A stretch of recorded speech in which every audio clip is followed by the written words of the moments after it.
Quando falamos que um meme viraliza, não estamos dizendo que ele literalmente está deixando as pessoas doentes. Mas a matemática por trás da disseminação de um meme sugere que essa analogia faz bastante sentido. Oi, eu sou o Léo e esse é o Minuto da Terra. Quando uma pessoa é infectada por um germe perigoso e contagioso, ela começa a espalhar ele para outras pessoas. Depois de um certo tempo, ela para, e as pessoas que ela infectou também param. Esse tipo de disseminação viral cria uma curva, como esse gráfico de casos reportados de uma gripe pandêmica no México em 2009. Esse mesmo tipo de padrão acontece com um meme, ou algo parecido com um meme, como uma música ou um vídeo que não sai da sua cabeça. Você é infectado, compartilha com outras pessoas e eventualmente se cansa e não se fala mais nisso. E assim como no caso do vírus, você pode ver a curva do meme, como nesse gráfico de buscas no Google sobre o meme Grumpy Cat.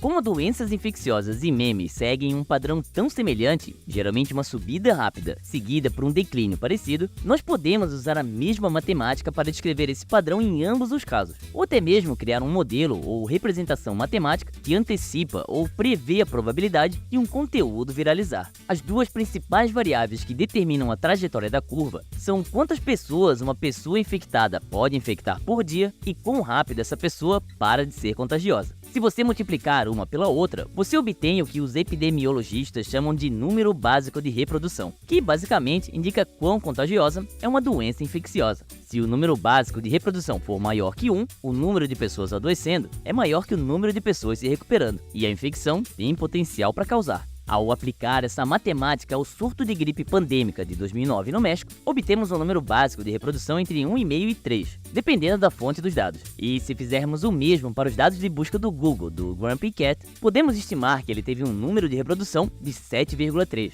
o que já é algo bem viral. Mas não para por aí. Em 2012, com base nos dados de busca, o meme da namorada super apegada teve um número básico de reprodução de cerca de 11, o que é só um pouco menos do que o sarampo, possivelmente o vírus mais contagioso do mundo, que tem um número básico de reprodução entre 12 e 18. A maioria das doenças, no entanto, não é tão infecciosa quanto memes super virais. E vale mencionar que o número básico de reprodução é apenas uma medida de quão rápido um vírus se espalha, e não necessariamente de quão mortal ele é. O Covid, por exemplo, por mais mortal que seja, tem números de reprodução entre 2 e 5.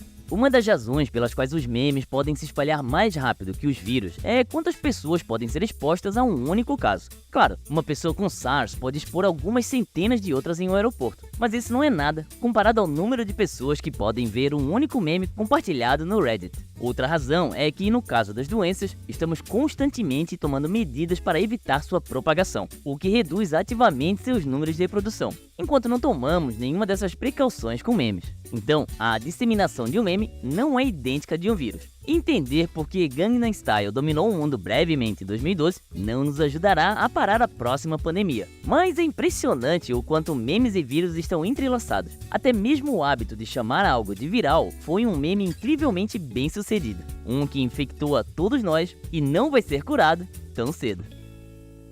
Como contar coisas que a gente não sabe? Tipo, quantos doces caíram para baixo do sofá? Ou quantas formas de vida estranhas ainda não descobrimos?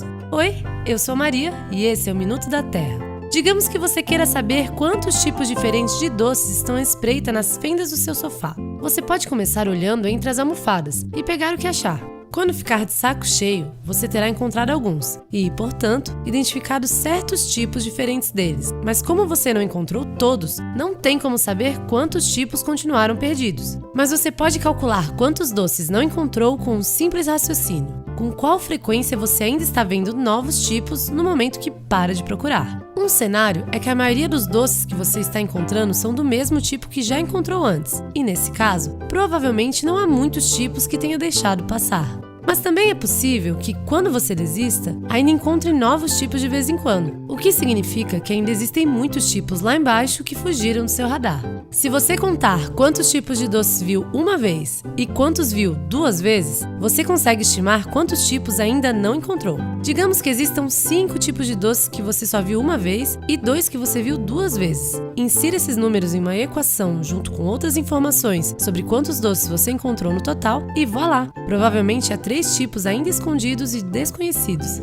Ok, esse é um exemplo meio sem pé nem cabeça, mas existe tudo quanto é coisa escondida nas frestas e fendas do nosso planeta. Recentemente, uma equipe de pesquisadores, incluindo nosso próprio ecologista Peter, usou esse mesmo raciocínio para estimar quantas espécies de árvores ainda não foram descobertas na Terra. Só que em vez de catar doces, eles coletaram dados sobre cada árvore catalogada por cientistas, cerca de 44 milhões de árvores em cerca de 64 mil espécies diferentes, e calcularam quantas espécies foram vistas apenas uma ou duas vezes. Os pesquisadores passaram esses números por equações e calcularam que existem cerca de 9.200 espécies de árvores esperando para serem descobertas. Parece bastante, né? Afinal, nos séculos que passamos estudando botânica pelo mundo inteiro, já identificamos cerca de 64 mil espécies de árvores. Será que realmente deixamos passar 1/8 do que cresce por aí? Aquele cálculo maluco dos doces no sofá sugere que sim. E se você pensar nas grandes e biodiversas áreas tropicais que ainda não foram catalogadas com cuidado, talvez não seja tão surpreendente essa nossa falta de conhecimento. E tudo bem, talvez ainda não temos ideia do quanto não sabemos, mas pelo menos agora temos uma melhor noção do que pode estar por baixo dos panos. Em 1960, cientistas explodiram centenas de quilos de explosivos na costa da Austrália. Quase 4 horas depois, os sons das explosões alcançaram microfones subaquáticos perto das Bermudas, a mais de 19 mil quilômetros de distância. Através do ar, esses sons teriam viajado no máximo algumas dezenas de quilômetros. E sim, o som geralmente viaja mais longe debaixo d'água, porque as ondas sonoras não perdem tanta energia se movendo através da água quanto perdem através do ar, mas não centenas de vezes mais longe. Esses sons viajaram metade do planeta graças a uma superestrada sonora subaquática. Essa superestrada existe porque o som viaja em velocidades diferentes dependendo da profundidade do oceano. A temperatura da água e também sua pressão afeta a densidade de suas moléculas e a rigidez com que estão conectadas umas às outras, 2 fatores que determinam a velocidade do som. Na superfície, onde a água costuma ser quente, o som se move muito rapidamente, mas com o aumento da profundidade, a temperatura despenca, reduzindo drasticamente a velocidade do som. Cerca de 1000 metros abaixo, dependendo de onde você está no planeta, a temperatura cai de vez e com ela a pressão entra em campo, fazendo com que a velocidade do som aumente novamente. Mas é aqui que o assunto fica estranho, porque essa faixa do oceano onde a velocidade do som é mais lenta é justamente onde os sons podem viajar mais longe. Se você já esquiou na neve, pense o seguinte: digamos que você está acelerando na pista, então começa a ir para um trecho com neve mais pesada, mais lenta. O esqui desacelera, virando e te puxando mais para dentro dessa neve fofa, na direção mais lenta da viagem. Mas se você alcançar o outro lado da pista, que também é uma via rápida, seu esqui vai continuar acelerando. As ondas sonoras são muito parecidas com os esquiadores. Se elas entrarem com o ângulo certo em uma faixa de água onde o som viaja particularmente devagar, elas podem ficar presas naquela camada lenta, indo para cima e para baixo e para cima e para baixo. Então, em vez de se espalhar pela superfície ou ser absorvido pelo fundo do oceano, os sons nessa faixa são canalizados e podem seguir viagem. Esse lugar, apropriadamente chamado de canal SOFAR ou canal de som profundo, é uma peculiaridade da física, mas também é muito útil. Com base no comportamento e nos chamados das baleias, cientistas acreditam que algumas baleias realmente usam o canal SOFAR para fazer o interurbano, assim como a gente. Os sistemas de monitoramento do canal SOFAR podem detectar sons em todo o oceano, desde o rompimento de geleiras até testes nucleares supostamente secretos. Além disso, usando essa infraestrutura, podemos calcular a rapidez com que os sons se movem por essa faixa de água. E mudanças na velocidade do som no canal SOFAR podem nos ajudar a rastrear variações na temperatura do oceano, uma medida crítica da saúde do nosso planeta. E isso é algo que nunca sai de moda. Isso não é um pinheiro, nem isso e nem esse outro. Na verdade, a maioria das fotos que aparecem no Google Imagens quando você pesquisa por pinheiros não são pinheiros. Mas até que dá pra entender, já que todas elas são parentes dos pinheiros. Mas é mais ou menos como chamar isso de um cachorro, ou esse outro. Eles estão relacionados aos cães, mas não são cães. Então, para esclarecer as coisas cientificamente, os pinheiros e as árvores que achamos que são pinheiros são diferentes na forma e tamanho de suas agulhas e cones, bem como no seu formato. Os verdadeiros pinheiros têm cachos com 2, 3 ou 5 agulhas, e semente que vem de cones que ficam de cabeça para baixo e levam 2 anos para amadurecer, que é o motivo dele ter 2 partes distintas. Uma cresce no primeiro ano e a outra no segundo. E a maioria dos pinheiros não tem aquele formato de árvore de Natal, a não ser quando são podados desse jeito. Os pinheiros naturalmente possuem uma forma arredondada ou com camadas irregulares, como esse ou esse. Por mais que as pessoas queiram chamar isso de um pinheiro, ele é, no máximo, um primo, um spruce. Você consegue perceber as diferenças entre eles se analisar as agulhas quadriculadas e individuais presas em galhos levemente diferentes e suas pinhas que levam apenas 1 ano para crescer. E o fato deles sim parecerem com árvore de Natal, sem precisar de poda. E aqui temos outro pinheiro impostor, o abeto. Suas características distintas são os cones virados para cima e pinhas que caem junto com a semente, ao invés de abrirem para as sementes caírem. O abeto também possui agulhas retas que saem dos ramos em um padrão mais horizontal do que os spruces. E elas também parecem com árvore de Natal. E não podemos esquecer do abeto de Douglas, que não é um pinheiro, mas também não é um abeto. Seus cones estão virados para baixo, não para cima, suas sementes se abrem ao invés de cair, e ele tem pinhas extras que parecem a bunda de um camundongo. O seu parente mais próximo é, na verdade, o larício, o único membro da família que as folhas caem no inverno. A lista de familiares continua crescendo, e com uma diversidade tão grande de características, não é surpresa que conhecer todos é uma tarefa nada fácil. Então, para resumir, um pinheiro é uma árvore conífera de forma irregular, com cones virados para baixo e pinhas de 2 cores com cachos de 2, 3 ou 5 agulhas. Todos os outros não são pinheiros, mas são membros da grande e extensa família Pinácea. Um dos motivos pelo qual os seres humanos dominaram o mundo é que eles aprenderam como fazer e usar vários tipos de ferramentas para diversos fins. Mas durante grande parte da nossa história evolutiva, mais de 1,5 milhão de anos, os humanos do mundo inteiro fabricaram principalmente uma mesma ferramenta. O mais estranho, porém, é que nós ainda não sabemos para que ela era utilizada. Olá, eu sou o Léo e esse é o Minuto da Terra. Normalmente, quando arqueólogos encontram uma ferramenta antiga, como essa aqui, por exemplo, eles utilizam 3 estratégias para descobrir o que os nossos ancestrais faziam com ela. Primeiro, eles olham para sua forma, que no nosso exemplo parece afiada na frente e meio achatada atrás. Daí, eles usam um microscópio para procurar por pistas, como essa resina velha de madeira. Então, eles tentam recriar as possíveis maneiras pelas quais a ferramenta poderia ter sido usada. Nesse caso, ela fez um corte bem profundo quando presa a um pedaço de pau e enfiada em uma carcaça de cabra que foi comprada. Pois é, essa é uma técnica realmente utilizada por arqueólogos. O que quer dizer que, às vezes, quando você passa por essas etapas, o objetivo da ferramenta se torna claro. Essa era uma ponta de lança utilizada para matar grandes animais. Então, quando os pesquisadores encontraram essa antiga ferramenta misteriosa, eles tentaram aplicar as mesmas estratégias de sempre. No que diz respeito à forma, cada uma delas foi cuidadosamente lascada em ambas as faces para formar lados agudos e simétricos que se afunilam até um ponto em uma das extremidades. Parecia ser algo perfeito para um açougueiro. Uma extremidade caberia na mão do usuário, enquanto a outra parecia afiada e forte o suficiente para cortar peles de animais, carne e até ossos.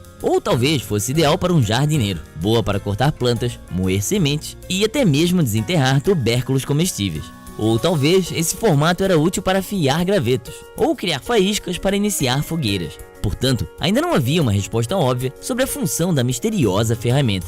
Daí, os arqueólogos partiram para o microscópio. Um dos lados polidos pode significar que foram usados para moer coisas. Longos arranhões podem indicar que foram usados para cortar coisas. E pequenos buracos podem sugerir que foram usados para quebrar coisas. E o que eles encontraram foram ferramentas com cada uma dessas características, algumas com todas elas, o que não ajudou muito em descartar alguma das hipóteses anteriores, e na verdade acrescentou outra. Alguns arqueólogos passaram a cogitar que os humanos antigos usavam essa ferramenta misteriosa como um canivete suíço, algo prático e útil para todos os desafios do seu dia a dia pré-histórico. Mas um número muito alto delas não apresentava nenhum desgaste perceptível, o que pode significar que elas eram afiadas com frequência suficiente para remover as marcas de uso. Mas também pode significar que pelo menos algumas dessas ferramentas eram usadas em tarefas que não causavam desgaste algum. Então, os pesquisadores partiram para a terceira estratégia, tentar recriar algumas dessas tarefas. Eles lançaram elas para ver se poderiam ter sido usadas como projéteis.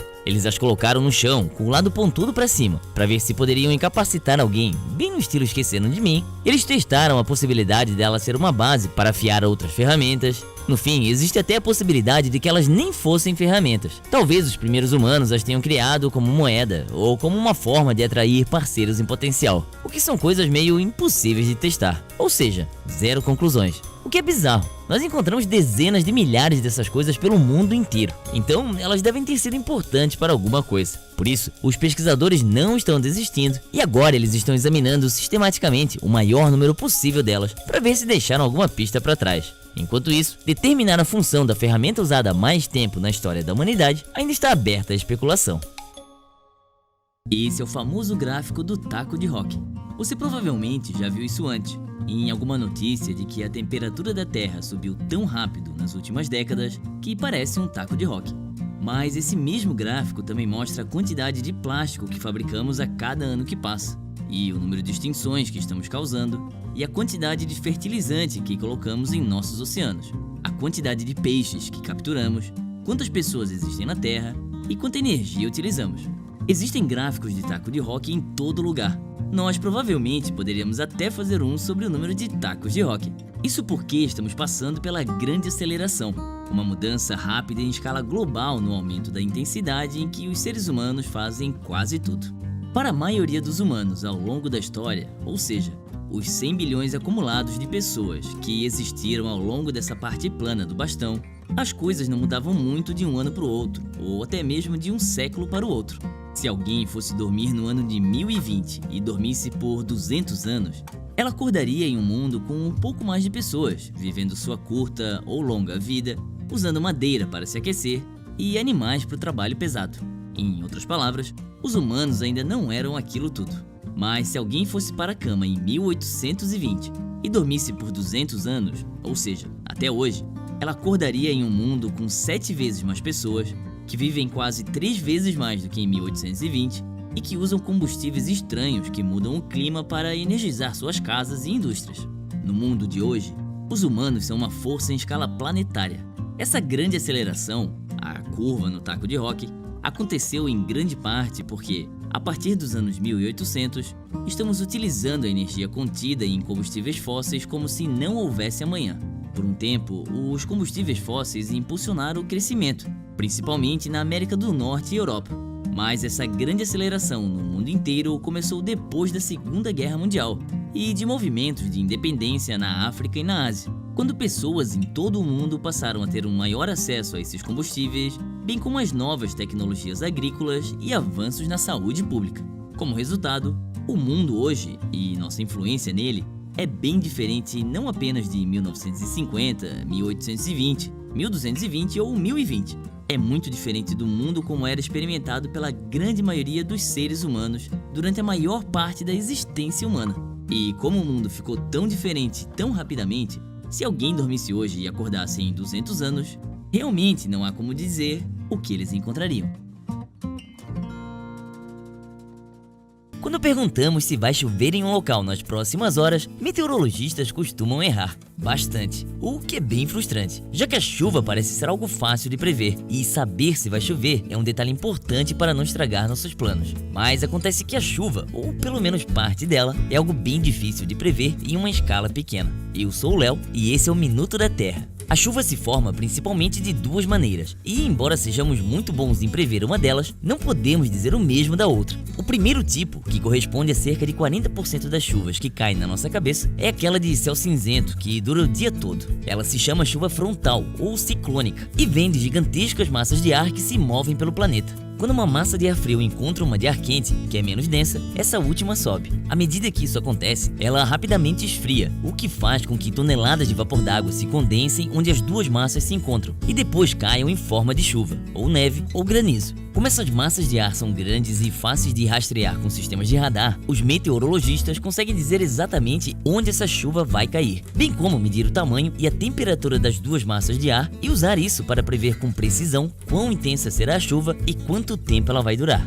Mas a maior parte das chuvas que caem do céu vem de um processo chamado convecção. Esse tipo de chuva, também conhecida como chuva de verão, acontece quando o calor do solo aquece uma pequena massa de ar, que sobe e esfria, fazendo com que o vapor de água nela se condense e caia no solo. Esse processo de subida, resfriamento e condensação é muito semelhante ao que acontece com a chuva frontal. Mas como as chuvas convectivas surgem de pequenos pedaços no chão, ao invés das grandes massas de ar no céu, é muito mais difícil saber quão quente o solo vai estar em um determinado momento, se esse calor será suficiente para elevar massas de ar até determinada altura, quanto vapor de água essa massa irá conter e por quanto tempo essa específica massa de ar permanecerá sobre esse específico local. Por causa de todas essas variáveis, as chuvas de verão podem ser leves e refrescantes ou grandes tempestades, bem como durar apenas alguns minutos ou várias horas. Além disso, as massas de ar envolvidas na chuva convectiva geralmente são muito pequenas para a maioria dos sistemas de monitoramento meteorológico. Portanto, não apenas as mini tempestades são difíceis de serem detectadas pelos radares, como também, quando são, os meteorologistas não têm ideia se está chovendo em toda a área ou apenas em parte dela.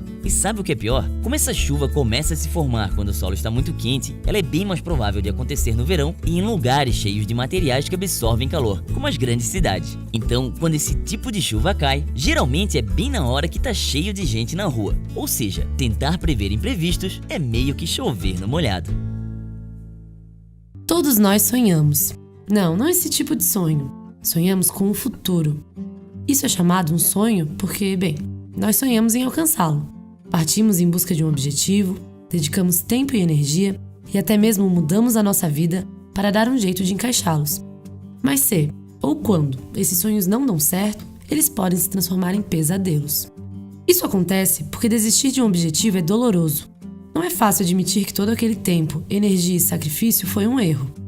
Além disso, é difícil dar adeus a um futuro que estávamos torcendo para acontecer.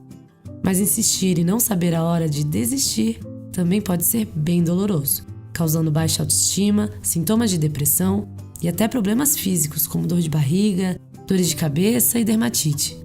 A sensação é de não ter para onde correr. Pesquisadores suíços queriam saber como acabamos escolhendo um desses caminhos tão sofridos. E eles descobriram que, quando nossos sonhos viram pesadelos, muitas vezes passamos por uma fase de autoavaliação. Durante essa crise, nossos pensamentos se afastam de como alcançar o objetivo e, em vez disso, questionam se vale a pena seguir em frente mesmo. Esse processo não é nada fácil, afetando nossa concentração, sono, o hormônio do estresse e o bem-estar como um todo.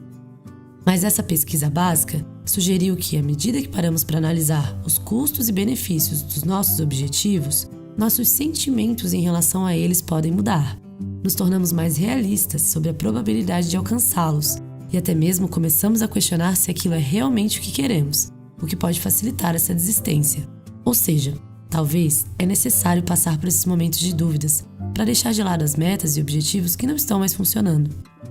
E agora, terapeutas, psicólogos esportivos, conselheiros e outros profissionais estão começando a usar os resultados dessa pesquisa para ajudar as pessoas a abandonarem os sonhos que as deixam infelizes e substituí-los por metas mais promissoras.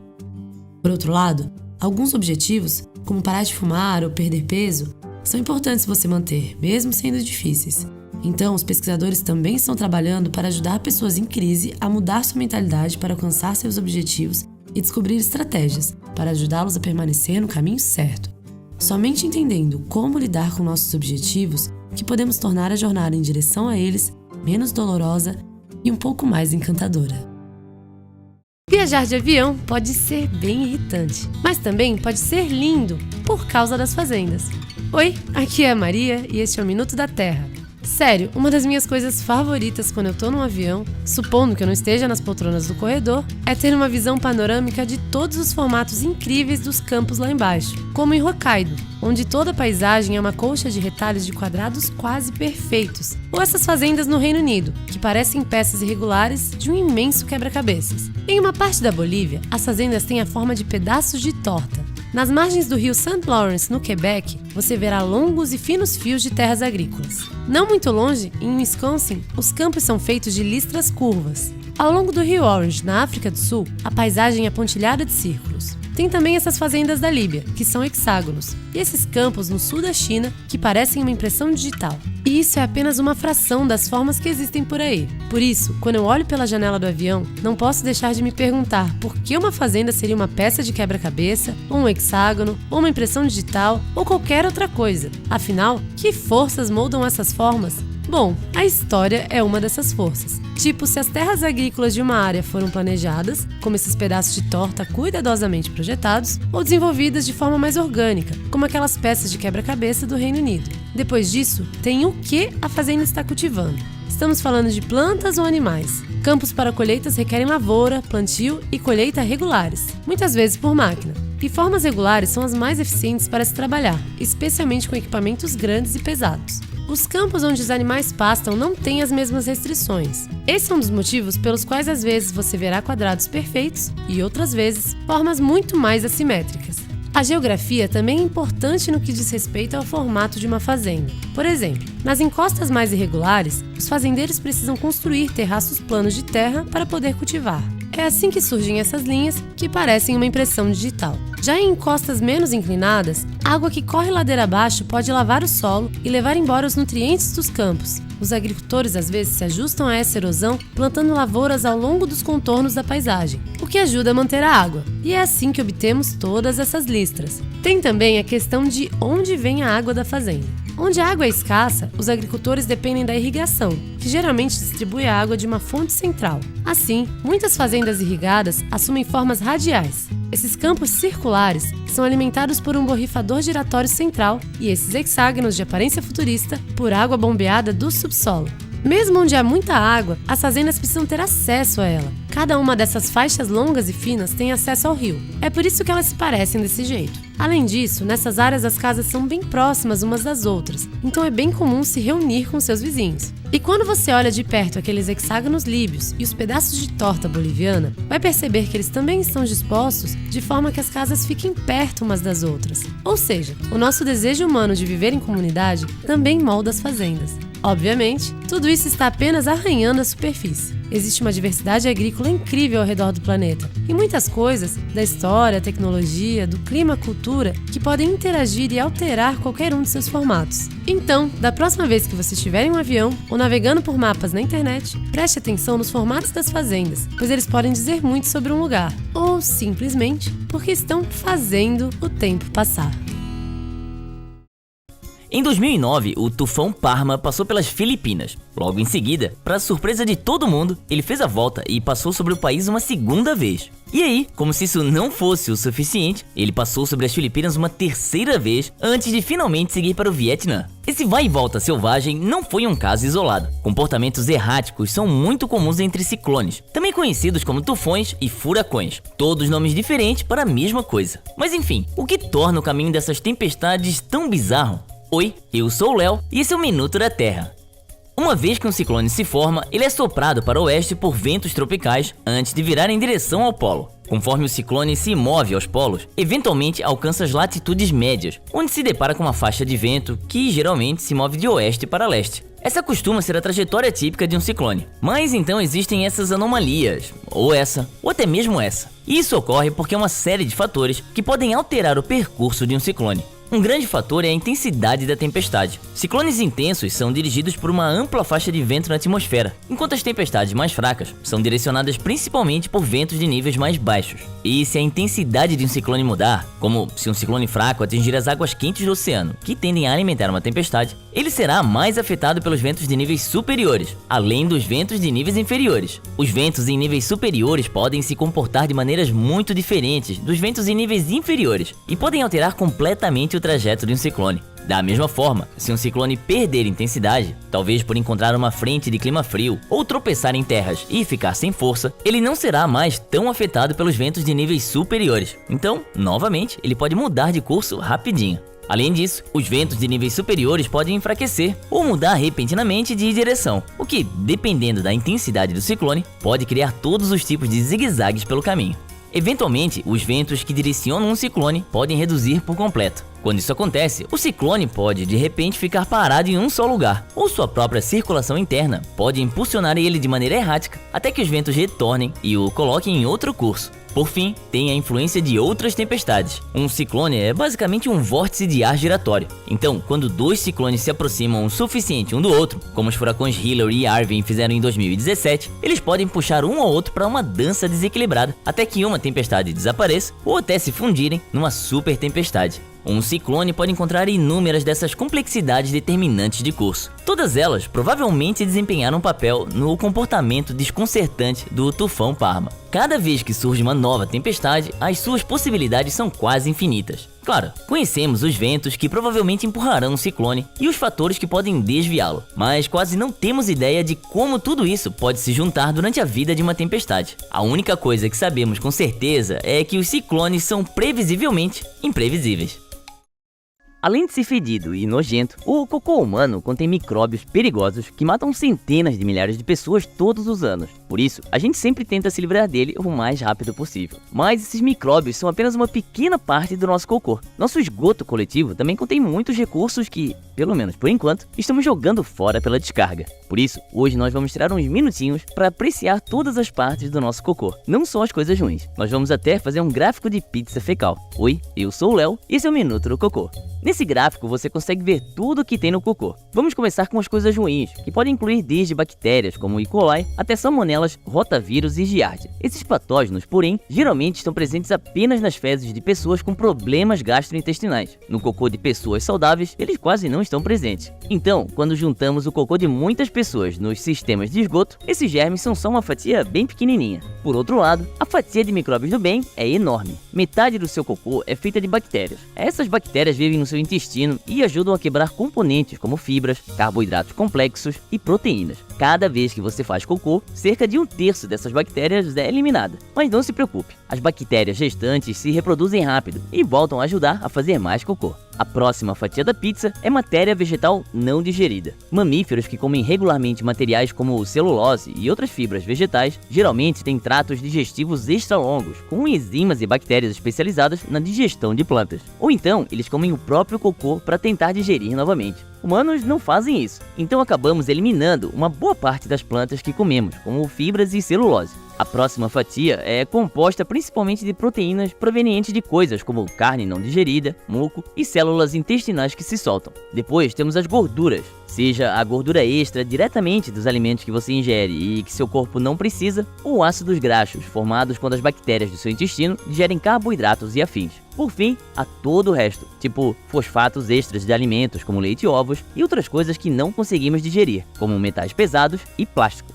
que acabamos comendo sem querer. Hoje em dia, a gente tenta se livrar do esgoto o mais rápido possível por causa daquela pequena parte perigosa do cocô. E sim, também porque o cocô é nojento, o que é uma resposta psicológica totalmente apropriada. Mas se conseguirmos lidar com isso, por exemplo, se conseguirmos matar de forma confiável os micróbios nocivos em nosso esgoto e superar o fator nojinho, então poderemos começar a pensar melhor sobre todas as outras fatias e o que podemos fazer com elas. Muitas estações de tratamento de esgoto já estão usando o gás das boas bactérias para gerar energia. Algumas empresas estão transformando a proteína do cocô em fertilizante para plantas. Ah, e aquela matéria vegetal não digerida, uma universidade na Austrália descobriu que, misturada com argila e transformada em cilindros, ela pode ser usada para fazer blocos de construção. No Quênia, uma organização está adicionando larvas de mosca ao esgoto tratado. As larvas comem a gordura do cocô e crescem até 10 vezes, virando nuggets de insetos que os fazendeiros usam para engordar suas galinhas e porcos. E em uma estação de tratamento de esgoto no Japão, conseguiram retirar metais pesados do cocô.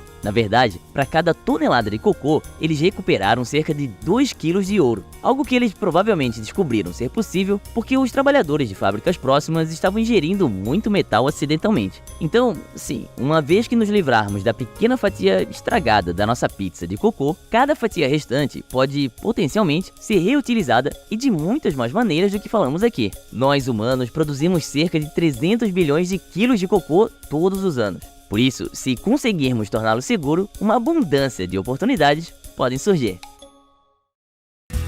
Se você tem prestado atenção nas notícias ultimamente, já deve ter percebido que as coisas não estão muito boas para a ciência, principalmente nos Estados Unidos. Mas tem um detalhe esquisito nisso tudo que talvez você ainda não tenha parado para pensar. Oi, eu sou o Léo e deixa eu contextualizar melhor. O governo dos Estados Unidos paga quase metade de toda a pesquisa científica básica feita por lá. Só que a administração atual está ameaçando cortar praticamente todo o dinheiro que vai para os subsídios ligados à ciência. E, na verdade, já tinha até suspendido esse financiamento por um tempo. Isso, claro, é uma péssima notícia para a ciência em si, porque é graças às pesquisas financiadas pelo governo que a gente entende muita coisa sobre o mundo, como epífitas, epicentro e até epidemias. Até mesmo estudos que parecem bobos, como massagem em ratos, já salvaram milhares de vidas e economizaram centenas de milhões de dólares. É sério, a gente fez um vídeo sobre isso. Se cortarem o financiamento, todo esse trabalho simplesmente para. Se você curte ciência, provavelmente já pensou nisso, mas tem uma outra consequência menos óbvia de cortar o financiamento científico. Pode ser que você não consiga mais aprender sobre ciência aqui no YouTube. Tá, eu sei que isso não é tão grave quanto o resto, mas já que você tá aqui assistindo esse vídeo, vou assumir que você é uma das centenas de milhões de pessoas que se beneficiam dos conteúdos científicos online. E olha só, muitos dos seus canais favoritos dependem, em alguma medida, desse tipo de financiamento que tá em risco. No Minute Earth, do qual o Minuto da Terra faz parte, metade do orçamento de produção no ano passado veio de parcerias com cientistas de órgãos do governo, como a NASA, também de universidades financiadas pelo governo e subsídios da Fundação Nacional de Ciências. Essas instituições separam uma parte bem pequenininha do orçamento para divulgar e comunicar ciência, o que inclui apoiar vídeos independentes, como os nossos, para que a gente possa mostrar para o mundo inteiro as pesquisas incríveis e importantes que eles estão fazendo. E esse dinheiro é essencial, porque o que se ganha com anúncios quando vocês assistem aos nossos vídeos, mesmo com muita gente assistindo, não chega nem perto de cobrir as centenas de horas que investimos para fazer cada um deles. Isso vale para vários dos seus outros canais científicos favoritos também. No fim das contas, o que está em jogo aqui é a divulgação científica boa e confiável. Mas, ao contrário de muitos outros grandes problemas por aí, tem coisas que você, sim, você, pode fazer para ajudar tanto a ciência quanto o YouTube científico, não importa onde estiver no mundo. Primeiro, faça sua voz ser ouvida. Há diversas evidências de que o governo suspendeu o corte inicial de financiamento à pesquisa devido à enorme reação pública. E segundo, ainda tem muita pesquisa acontecendo e ciência para explicar. Então, procure o Patreon ou algo do tipo do seu comunicador favorito e apoie seu trabalho diretamente. Assim, eles não precisam depender das vontades do financiamento governamental para continuar contando essas histórias científicas incríveis. Aqui na descrição desse vídeo, você encontra o link para o Science Vlogs Brasil, que reúne vários canais geniais divulgando informação científica confiável e relevante. Aproveita para adicionar nos comentários outros nomes que você acha que não podem ficar de fora dessa corrente. Juntos, podemos garantir que conteúdos educativos de ciência de qualidade continuem vivos e operantes. Esse lugar, cercado por montanhas na costa da Venezuela, é o lar de uma tempestade de raios que já dura mais de 500 anos. Oi, eu sou o Léo e esse é o Minuto da Terra. Embora essa tempestade lendária seja conhecida como um fenômeno único, na verdade ela é uma zona de concentração de relâmpagos. Durante o dia, o céu fica limpo, mas quase todas as noites, desde que se tem registro, uma nova tempestade se forma praticamente no mesmo local. Esse não é o único lugar no mundo famoso por suas intensas tempestades com relâmpagos. Por exemplo, a Flórida, que é muitas vezes chamada de capital dos raios dos Estados Unidos, tem uma zona dessas que recebe 79 flashes por quilômetro quadrado por ano. Isso significa que uma área de 1 km por 1 km recebe 79 relâmpagos por ano no céu acima dela. Considerando 125 km quadrados, são quase 10 mil relâmpagos todos os anos, o que é bastante coisa, mas não o suficiente para entrar no top 10 principais zonas de relâmpagos na América do Norte. E muito menos na África, que varia entre 112 e 205 relâmpagos por quilômetro quadrado por ano. Esses locais propensos a tantos raios estão localizados em áreas tropicais, perto de montanhas, ou ao longo de áreas costeiras, perto de grandes massas d'água, como lagos e baías. Isso acontece porque alguns ingredientes aumentam a probabilidade de ocorrência dessas tempestades. O primeiro é muita água. Você precisa de calor para evaporar toda essa água. E nos trópicos você encontra temperaturas quentes consistentes durante todo o ano. Daí, esse vapor de água quente precisa subir e formar nuvens de tempestade, o que geralmente ocorre quando temos ar mais frio ao redor para substituir o ar úmido em ascensão. É por isso que as zonas costeiras e os grandes lagos são excelentes locais para a formação de nuvens. Durante o dia, a terra aquece mais rapidamente do que a água, então o ar acima da terra sobe, gerando uma brisa terrestre. À noite, a terra esfria mais rápido que a água e acontece o inverso, gerando uma brisa marítima, com as nuvens sendo alimentadas 24 horas por dia. Por fim, as montanhas são outra ótima maneira de forçar o ar úmido a subir e gerar nuvens. Cada um desses recursos aumentam as chances de uma tempestade com raios. Mas o que acontece quando você combina todos eles no mesmo lugar? Bem, você ganha uma capital mundial dos relâmpagos, o Lago Maracaibo, na Venezuela, com 232 relâmpagos por quilômetro quadrado por ano. O Lago Maracaibo, que é tecnicamente uma lagoa costeira, tem grandes quantidades de água, está localizado no meio dos trópicos quentes, diretamente conectado ao Mar do Caribe e rodeado pela Cordilheira dos Andes. À medida que essas montanhas esfriam rapidamente durante a noite, a água da lagoa, em comparação, se torna mais quente. As brisas marítimas resultantes convergem diretamente sobre essa água quente, gerando poderosas correntes ascendentes e nuvens de tempestade, as condições perfeitas para a queda de raios. É por isso que, noite após noite, após noite, após noite, O Lago Maracaibo apresenta o espetáculo de iluminação mais fenomenal da Terra. Por volta da época da Revolução Americana, alguns lepidopterologistas, ou seja, quem estuda as borboletas, estavam prestando mais atenção nelas do que na guerra pela independência. Enquanto a guerra corria solta, esses caçadores reuniam seu próprio exército de borboletas, incluindo 2 novas espécies do gênero Limenites. Uma delas era a White Admiral, que, apesar do nome, era preta, com listras brancas. Essa borboleta vive principalmente onde hoje é o Canadá. Ela é, inclusive, o inseto mascote oficial do Quebec. Um pouco mais ao sul, onde viria a ser os Estados Unidos da América, lepidopterologistas encontraram uma borboleta que era preta, azul e marrom, com manchas alaranjadas. Eles batizaram essa borboleta de Red Spotted Purple, um nome que acabou pegando. Hoje, ela é a borboleta oficial do estado de Nova York. Nenhum dos 2 nomes parece fazer muito sentido, mas a White Admiral é fiel ao seu título em pelo menos um sentido. Como um soldado em uma zona de combate, ela é bem discreta. Suas listras brancas disfarçam seu contorno de borboleta, fazendo com que predadores tenham dificuldade em encontrá-la. A Red Spotted Purple, por outro lado, quer ser vista. A sua coloração extravagante imita o padrão de cores de outra espécie, venenosa, enganando predadores que acham arriscado demais comê-la. Por um tempo, a Admiral e a Purple pareciam normais para os especialistas. 2 borboletas com 2 padrões de cores, 2 formas de sobreviver e 2 territórios quase totalmente separados. Até que algo curioso aconteceu perto da fronteira entre os Estados Unidos e o Canadá, onde os 2 insetos ocupavam a mesma região. Lá, haviam borboletas com os padrões de cores de ambas as espécies, mais ou menos como uma Red Spotted Purple White Admiral.